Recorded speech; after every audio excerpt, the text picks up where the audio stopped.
जय श्री श्याम सभी को। तो आज हम ड्री ट्रिपल एस बी का सेकंड पेपर स्टार्ट करने वाले हैं। सो एक्साइटेड हो गए आप सभी। और भाई सॉरी, मैंने मतलब आपको बोला था कि संडे को वीडियो मिल जाएगी, बट मैं नहीं बना पाई क्योंकि नेट का इशू चल रहा था। वीडियो तो मैंने आधी शूट कर ली थी, बट वही है ना, फिर अपलोड कैसे करूँ, नेट ही नहीं था हमारे यहाँ, वाईफाई ही नहीं चल रहा था, जिस वजह से मैं वीडियो अपलोड नहीं कर पाई। अब 1-2 दिन में मैं कर दूँगी, ठीक है, वो वीडियो अपलोड। होप सो आपको वीडियोस पसंद आ रही हैं, समझ में आ रही है चीज़ें। तो आज हम सेकंड पेपर करते हैं और सिलेबस की टेंशन मत लो, करवा दूँगी मैं वो भी, ठीक है।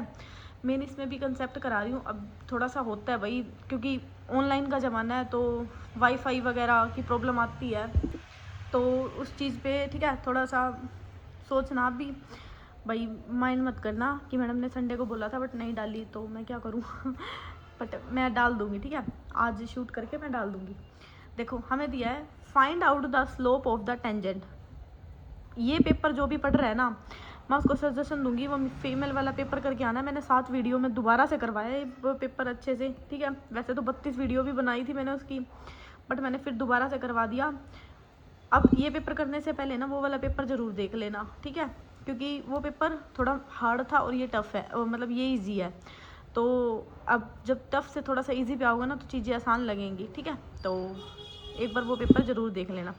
हमें दे दिया find out the slope of the tangent line for the curve x y cube minus y x cube is equal to 2 at the point 1, -1। हमें क्या निकालना है, इसमें पूछा है स्लोप निकालना है।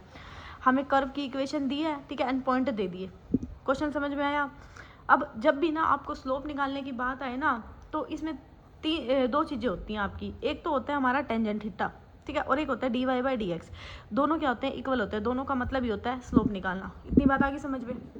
अब जैसे कि टेंजेंट थीटा है, अब टेंजेंट थीटा का मतलब क्या होता है, टेंजेंट थीटा का मतलब ही है स्लोप निकालना। अब जब टेंजेंट थीटा निकालना होगा तो इसमें हमें क्या निकालना होगा, जब हमारा ये एंगल की फॉर्म में गिवन होगा। अभी तो हमें यहाँ पॉइंट पे दिया है ना एंड इक्वेशन दी हुई है, लेकिन जब हमें ये एंगल की फॉर्म में दिया होगा ना तो हम इस चीज़ का यूज़ करेंगे। अगर हमें यहाँ पे जैसे कर्व की फॉर्म में दिया है एंड पॉइंट दिया है, तो हम d y by d x निकालेंगे सिंपली, ठीक है। तो ये होते हैं फॉर्मूले निकालने के कि स्लोप ऑफ द लाइन हम कैसे निकालते हैं, slope of the tangent sorry. तो अब जैसे हमें गिवन इक्वेशन दी है, हमें क्या दिया है, x y cube minus y x cube is equal to 2, ठीक है। सिंपली आप इसका डेरिवेटिव कर दो with respect to s, x इस इक्वेशन का। तो यहाँ पे लगा दो u into v, u as it is, v का डेरिवेटिव क्या होता है 3y² d y by d x plus v as it is, और यू का क्या हो जाएगा 1 माइनस, अब इसमें भी यू इंटू वी लगा दो, u as it is, v का क्या हो जाएगा 3x² plus x cube d y by d x is equal to 0। अब जो हमें गिवन पॉइंट दिए थे ना 1, -1 इस इक्वेशन में पुट कर दो। क्यों पुट कर दो, क्योंकि हमें यहाँ से d y by d x की वैल्यू चाहिए। जब हमने इन पॉइंट को इसमें यूज़ किया तो सिंपली हमारे पास क्या निकल गया 3 d y by d x minus y d y by d x minus 1 प्लस 3। इसको आफ्टर सोल्व करेंगे तो हमारे पास आंसर आएगा 2 d y by d x is equal to -2। तो 2 से 2 cancel, d y by d x की वैल्यू कितनी आ जाएगी -1, जो कि हमें चाहिए थी। तो होप सो आपको ये स्लोप निकालना आया। तो आंसर कितना आ गया -1। चले नेक्स्ट क्वेश्चन हमें दिया है divergent and curl of a field r. देखो मैंने जब आपको फर्स्ट पेपर कराया था उसमें आपको 3 चीज़ें बताई थी, ग्रेडियंट क्या होता है, डाइवर्जेंट क्या होता है एंड कर्ल क्या होता है, ठीक है। अगर नहीं देखा तो देख लेना, पहला ही पेपर है, उसका पहला ही क्वेश्चन है। तो सबसे पहले मैंने क्या बोला है, ग्रेडियंट क्या होता है। ग्रेडियंट का मतलब होता है डेल एफ, ठीक है। ये अब यहाँ पे ना एक होता है आपका स्केलर और एक वेक्टर। स्केलर का मतलब क्या होता है कि सिंपली उसमें ना कोई हमें डायरेक्शन नहीं पता होती, ठीक है। अब वेक्टर का मतलब क्या होता है, जिसमें हमें डायरेक्शन एंड मैग्नीट्यूड दोनों पता होते हैं, तो वो होता है हमारा वेक्टर, ठीक है। अब इसमें क्या होती है, हमारी डायरेक्शन नहीं होती स्केलर में। तो अगर मैं एफ़ की बात करूँ, जैसे डेल एफ, ये हमारा क्या है ग्रेडियंट। अब इसने ग्रेडियंट का तो पूछा नहीं है, ग्रेडियंट का सिंपल फॉर्मूला आपको याद करना है, क्या होता है डेल एफ। जैसे कि ऊपर नहीं पूछा, इसने पूछा डाइवर्जेंट एंड कर्ल और वेक्टर क्या होते हैं। जैसे इसने कह दिया vector scalar, vector vector, scalar scalar, scalar या वेक्टर, ठीक है। अब डाइवर्जेंट में क्या होता है, मैंने आपको वहाँ बताया था, डाइवर्जेंट का मतलब होता है dot product, del dot f. और इसमें क्या होती है, आपकी डायरेक्शन है ना। अब जब भी ना हम दो, ये सिंपली रिजल्ट होता है, जब भी 2 वेक्टर का डॉट प्रोडक्ट करते हैं ना तो वो हमेशा स्केलर होता है। ये रिजल्ट है, ठीक है। आपकी मतलब ग्रेजुएशन में है बुक, तो उसमें जैसे वेक्टर की एक बुक आती है, सिंपली वेक्टर के ऊपर ही है सिंपली, तो वहाँ से रिजल्ट है कि जब भी 2 वेक्टर का प्रोडक्ट करते हैं ना डॉट प्रोडक्ट, तो वो क्या होता है स्केलर होता है। और जब भी दो वेक्टर का हम क्रॉस प्रोडक्ट करते हैं ना तो हमारा क्या आ जाता है, वेक्टर फॉर्म में आ जाता है। दो वेक्टर का क्रॉस प्रोडक्ट वेक्टर क्वांटिटी होता है। तो ये सिंपली आपको याद करना है। तो डाइवर्जेंट का मतलब क्या था, डॉट, एंड कर्ल का मतलब क्या था, क्रॉस। ठीक है, तो यहाँ से बस यही पूछा है कि divergent and curl of the vector field क्या होता है। अब डाइवर्जेंट का मतलब क्या, डॉट, तो डॉट हमारी किस में होती है, स्केलर में, और कर्ल का मतलब क्या होता है, यानी वेक्टर। तो दो वेक्टर का जो हमारा क्रॉस प्रोडक्ट है वो किस में होता है, वेक्टर में। ठीक है, सिंपली ये बात याद रखनी है। नेक्स्ट हमें दिया है what is the slope of the tangent of the curve y is equal to 4x x square plus 1 at x 0,0। अब जो मैंने आपको पहला क्वेश्चन कराया है ना, बिल्कुल सिंपली वैसे ही करना है। dy/dx की वैल्यू निकालनी है। तो ये क्वेश्चन आपका होमवर्क है, और कमेंट बॉक्स में मेरे को इसका आंसर बताना कि क्या आया है। ठीक है, तो ये मैंने अभी आपको अच्छे से कराया, तो इस पर दोबारा से टाइम वेस्ट करना मुझे नहीं लगता। ठीक है, हम नेक्स्ट क्वेश्चन करते हैं। नेक्स्ट क्वेश्चन हमें दिया है which of the flowing characteristic is include in the study of the journal procedure for tracing the algebraical curve. अब इसने बोला है कि करेक्टरिस्टिक क्या होता है, मतलब विशेषताएं पूछ रहा है किसकी, जब एक कर्व को ट्रेस किया जाता है यानी कि बनाया जाता है। अब ट्रेसिंग का मतलब क्या होता है, देखो एक कर्व को बनाने की क्या विशेषता है, सिंपली यही पूछा हुआ है, मैंने लिखा भी हुआ है। जैसे हमने यहाँ कर्व बनाया, ये क्या, सिमेट्रिक अबाउट एक्स एक्सिस के अलोंग क्यों बोल रही हूँ, क्योंकि इसका मुंह किस पे जा रहा है, एक्स एक्सिस पे जा रहा है। तो आप ऐसे याद कर सकते हो अगर आप भूल जाते हो कि सिमेट्री किस पे है। अभी इसका मुंह कहाँ जा रहा है, वाई एक्सिस, तो सिमेट्रिक अबाउट वाई एक्सिस। अब tangent to the curve at origin, अब इस पे ये मतलब पढ़ने से पहले क्या है, आप ऑप्शंस पे आओ। ठीक है, ये तो मैंने इसके सिंपली लिखा हुआ है, इसके बारे में क्या क्या है। तो इसने कहा है कि which of the flowing characteristic include in the study of journal procedure of for a tracing of the algebraical curve.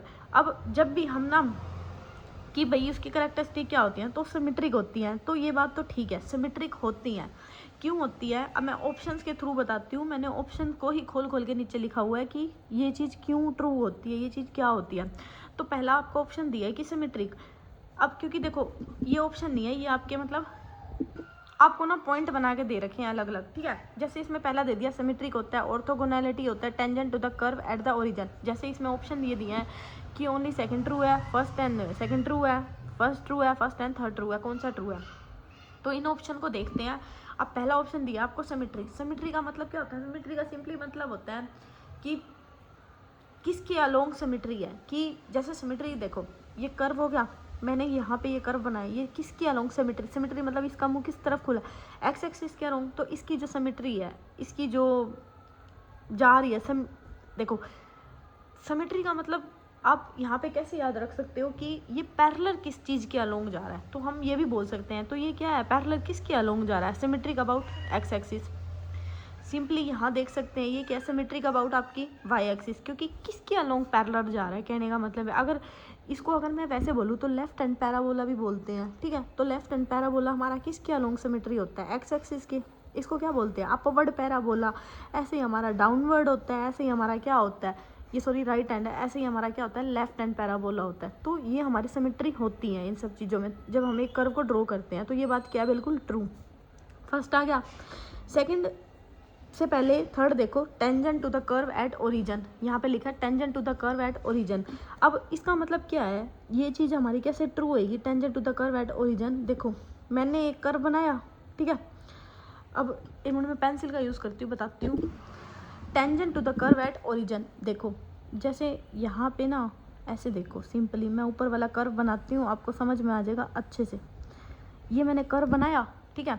अब जो ये है यहाँ पे अगर टेंजेंट लेना है मेरे को, इसके अलोंग ना टेंजेंट लेना है। टेंजेंट का मतलब होता है स्पर्श रेखा। ठीक है, जैसे मैंने इसको ऐसे ऐसे ऐसे ऐसे ऐसे ऐसे ऐसे पार लगाऊं, ठीक है। अब इसने ऊपर लिखा है tangent to the curve at origin, तो ये बात तो बिल्कुल ट्रू है।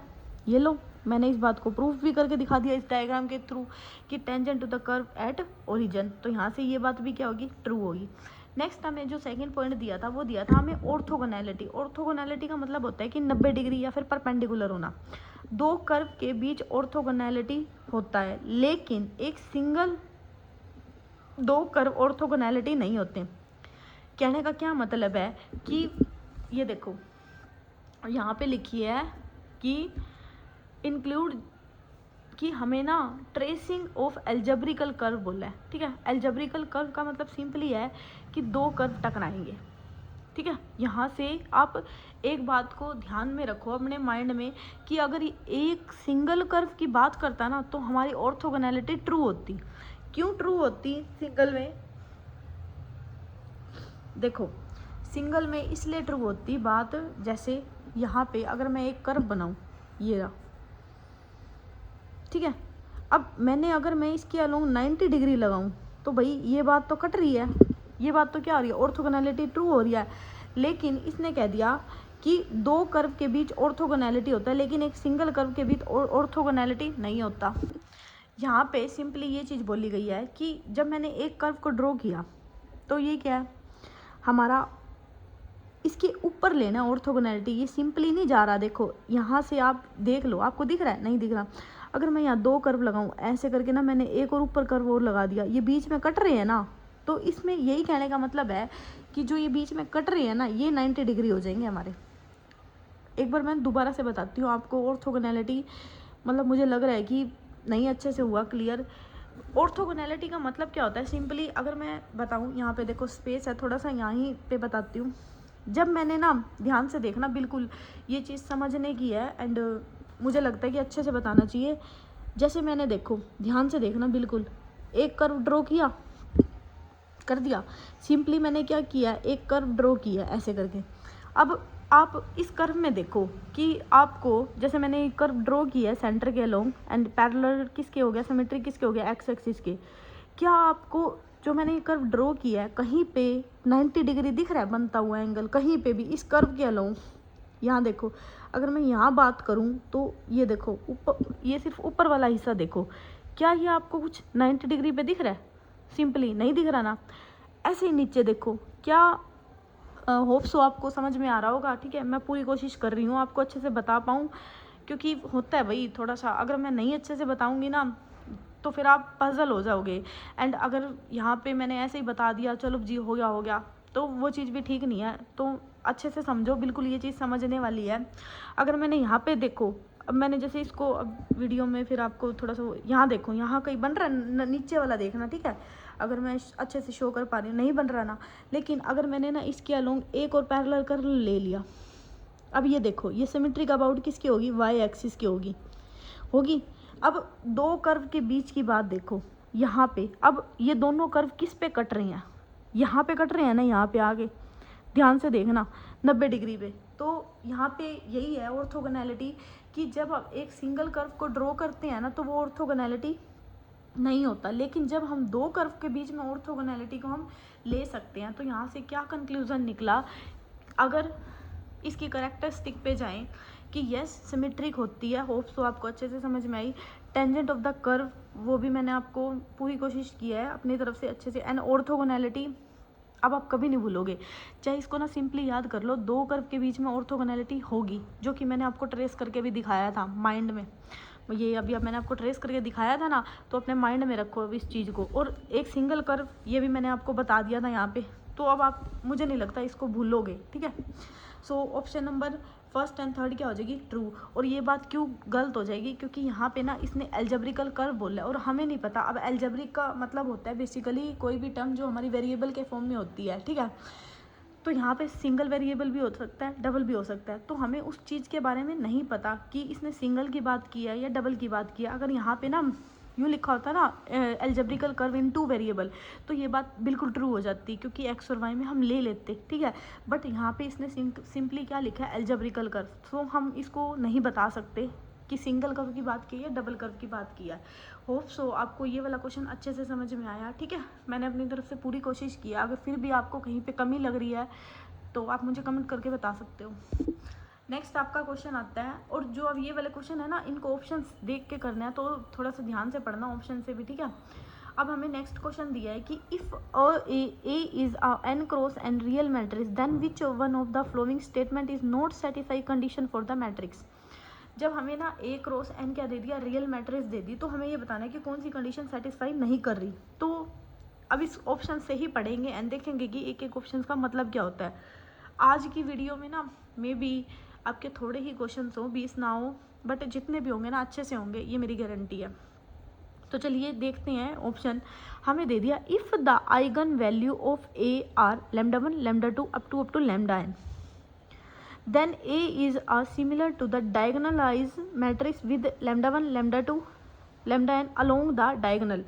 अब ये क्या कह रहा है यहाँ पे, पता है इसके कहने का क्या मतलब है? सबसे पहले तो ना आपको आइगन वैल्यू पता होनी चाहिए क्या होती है, ठीक है।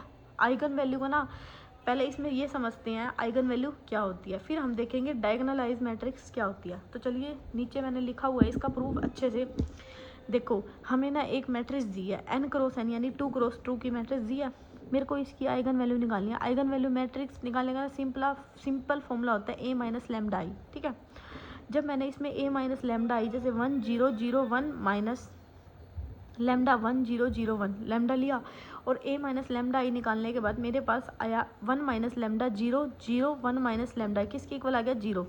मैंने इसका सिंपली क्या कर दिया, डिटर्मिनेंट निकाल दिया, जो कि क्या आ गया, लैम्डा की वैल्यू आ गई 1, 1। ये हमारी जो वैल्यू आई है ये हमारी आई है आइगन वैल्यू, क्या आई है 1, 1, ठीक है। अब मैंने ले लिया डायगोनलाइज मैट्रिक्स। अब इसमें सेकंड आपका दिया हुआ था ना डायगोनलाइज मैट्रिक्स, तो वो क्या होता है, सारे के सारे non diagonal element are 0। Non diagonal element का क्या मतलब होता है, अब जैसे ये है, ठीक है, आ रही हूँ।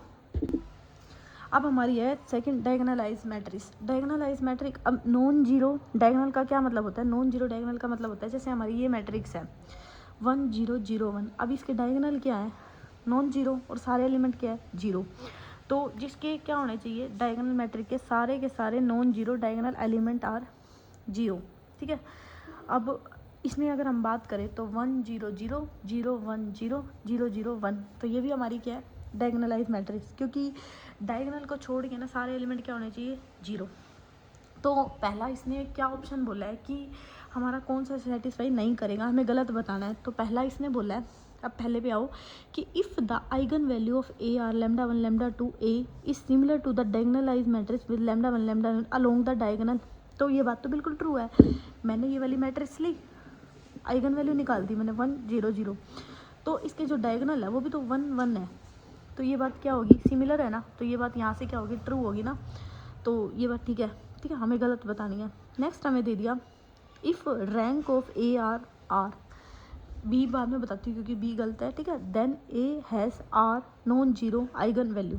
तो सी में क्या बोला है कि अगर किसी की रैंक 2 है तो 2 आइगन वैल्यू नॉन जीरो होंगी। तो ये बात बिल्कुल ठीक है, क्योंकि अभी हमने यहाँ देखो, यहाँ पे ये 2 क्रॉस 2 रैंक का मतलब क्या होता है, रैंक का मतलब होता है कि, तो इसमें ना रैंक का मतलब क्या होता है, देखो रैंक का ना सिंपली मतलब होता है जब भी आपको किसी की रैंक निकालनी हो ना, जैसे हमें सिंपली हमारी स्क्वायर मैट्रिक्स की रैंक निकलती है क्योंकि डिटर्मिनेंट उसी का निकलता है। तो यहाँ से क्या बात निकली कि जैसे मान लो मैंने 3 क्रॉस 3 की मैट्रिक्स ली है, ठीक है, मैं शॉर्ट में ही बता रही हूँ कि रैंक कैसे निकालते हैं। अगर उसका डिटर्मिनेंट आपका क्या आ गया नॉन जीरो आ गया, 3 क्रॉस 3 मतलब 3 क्रॉस 3 मैट्रिक्स का डिटर्मिनेंट क्या आ गया नॉन जीरो, तो उसकी रैंक उतनी होगी जितनी कि वो मैट्रिक्स होगी, ठीक है। और अगर उसकी रैंक, अगर उसका डिटर्मिनेंट क्या आ गया 0 आ गया, तो हम चेक करेंगे फिर उसको 2 क्रॉस 2 की मैट्रिक्स बनाएंगे उसमें से ही उठा के, ठीक है। अगर वो वाली मैट्रिक्स यानी 2 क्रॉस 2 का डिटर्मिनेंट नॉट इक्वल टू 0 आता है तो उसकी रैंक होगी 2, ठीक है। इतनी बात आई समझ में। क्या बोला मैंने रैंक में कि जितने भी क्रॉस की हमें मैट्रिक्स दी है अगर उसकी रैंक नॉट इक्वल टू 0 आ गई तो हमारा वो क्या होता है, उतनी उसकी रैंक हो जाएगी, ठीक है। और अगर वो डिटर्मिनेंट हमारा क्या आ गया 0 हो गया तो उसकी जो रैंक है ना 3 से कम होएगी, अगर वो 3 क्रॉस 3 की मैट्रिक्स है। सिंपली ये बिल्कुल आसान तरीका है रैंक निकालने का। होप सो आपको समझ में आया। तो यहाँ पे इसने क्या बोला है, यही चीज़ मैंने यहाँ पे यूज़ किया है कि इफ़ रैंक ऑफ ए क्या आ गई r, then A has r non zero element eigenvalue. हाँ तो ये बात बिल्कुल ठीक है ना, ये नॉट इक्वल टू 0 आई है, ये 0 के इक्वल नहीं है, ये आर का मतलब कुछ ना कुछ वैल्यू आई है तो उसमें भाई उतने आइगन वैल्यू होंगे। हाँ तो ये बात बिल्कुल ठीक है, ठीक है। मतलब लैम्डा की देखो यहाँ पे हमने लैम्डा की वैल्यू 2 ही तो निकालनी है, ये 2 क्रॉस 2 की थी, सिंपली यही तो बोल रहा है, समझ में आई। अब हमें दी क्या दिया है कि इफ़ ए की power k is equal to 0 for some k greater than 0 then trace of a is equal to 0। तो जो a की पावर k है ना इसको बोलते हैं नीलोपेंट मैट्रिक्स, जैसे कि मैंने नीचे लिखा हुआ है अच्छे से, a की power k is equal to 0। Nilpotent matrix का क्या मतलब होता है, ये o है, ये 0 नहीं है, तो ये क्या है, ए की पावर ना ओ है, ये 0 नहीं है, ओ दे रखा है, ठीक है।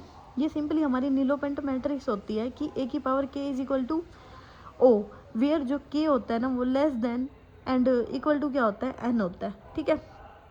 और ट्रेस का मतलब क्या होता है, और ट्रेस का मतलब होता है कि सम ऑफ द डायगोनल, ठीक है, सिंपली। तो इसने बोला है कि इफ़ ए की पावर के is equal to O for some K greater than 0 then trace of A is equal to क्या होता है, ओ। तो ये बात बिल्कुल ठीक है, ठीक है, ये रिजल्ट होता है हमारा सिंपली। अब यहाँ पे ना जो हमें ऑप्शन नंबर बी दी है, तो ये बात बिल्कुल ट्रू है, रिजल्ट है।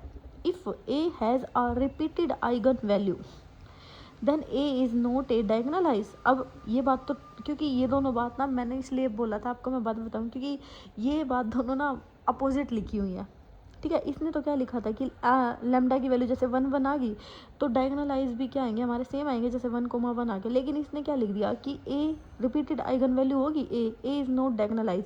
भाई क्यों नहीं होगी डायगोनलाइज, यहाँ पे हमने प्रूफ कर तो दिया 1 0 0, इसमें सेम एलिमेंट थे, लैम्डा की वैल्यू क्या होगी 1, 1 होगी।